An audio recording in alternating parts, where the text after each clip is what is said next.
I think one of the fallacies that needs to be discussed, and I'm glad you brought it up, is the liquidity of, or the perception of liquidity. We were blessed with the privilege of doing two orders last year, both of them north of $50 million. And the first one we did, if you recall, the client wanted us to tell the world about it, which was something that's atypical in this industry that is dominated by privacy.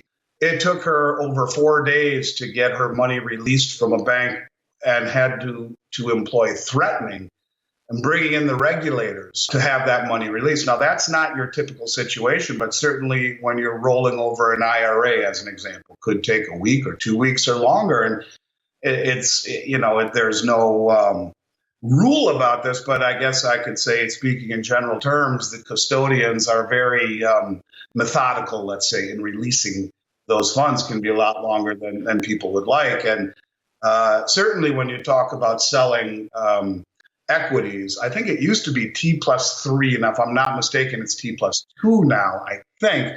T being the trade day plus 2 days. So you're looking at 3 days before the funds are in your account, certainly. So yeah, one of the things to think about is that, this is the whole reason about being prepared.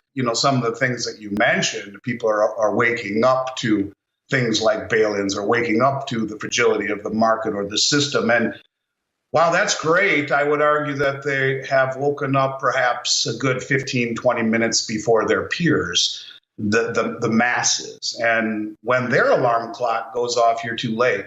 There's not enough metal out there. It would just become too clogged and cloudy, and it would end up ruining everything you're trying to do. So yeah, absolutely. When people ask me, let me just say it this way, and it's really a good point. It's worth talking about. When people say to me, I have $100,000, would I be better off buying it all at once or cost averaging? My typical go-to was cost averaging smooths out the uncertainty of employed. And over the years, it would have been a good strategy in this very much up and down volatile market. Really, over the years, we've seen all sorts of markets, low, high, and everything in between. But I guess you have to ask yourself, how close are we to that moment where there is an event like a bank bail-in or something else that would trigger a mass awakening? So yeah, I think now more than ever, it's really imperative, if you've made that decision, to be swift about it. And I'm not trying to say that to hurry people into the turnstile. I'm just simply saying, and again, I'm the little boy who cried wolf. I'm on the new version of the little boy who cried wolf. I'm there waving. I am the one who believes this. I am the one who believes we're living on borrowed time.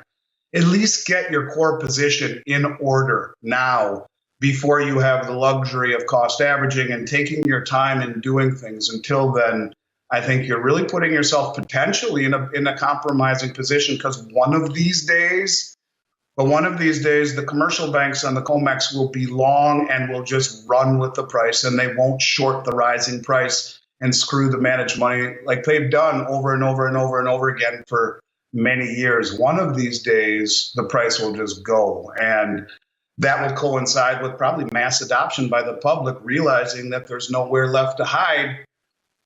That's why it's so important to realize that as we get closer to these events, you're going to find it harder and harder and harder to find liquidity. When you look at what's happened over the last couple of years in the breakdown of the bond market, representing maybe the worst bond market in history over the last 2.5 years, down about 50%, I think we are beginning to see the world, at least the big money, discovered gold as being the preferred safe haven store of value. And I think there's no coincidence in this that we've seen the worst year ever for treasuries, coinciding with the highest central bank purchases ever. In fact, last year we talked about how the central banks bought more gold than ever. And this year, so far this year, they've bought over 800 tons. That's up 14% year over year from last year. Their trend is accelerating. A couple more things to chat about, and that would be Hirschman Capital is a company that published something, but I've talked about this ad nauseum, and that is they just came out and said, hey, we just crossed 130% debt to GDP, and they say 98% of the countries, I would say 100% of the countries where sovereign debt hits 130% debt to GDP, they've all defaulted on their debt. It's between 98 and 100%. You cross 130, whether it be through outright inflation or outright default, it's a bad, bad thing that we have crossed this bridge, and they continue to accelerate the deficits, and the spending is out of control. Not a good thing. And I think the rest of the world sees this. You don't see 98% very often in anything in finance, and this is something people need to pay attention to.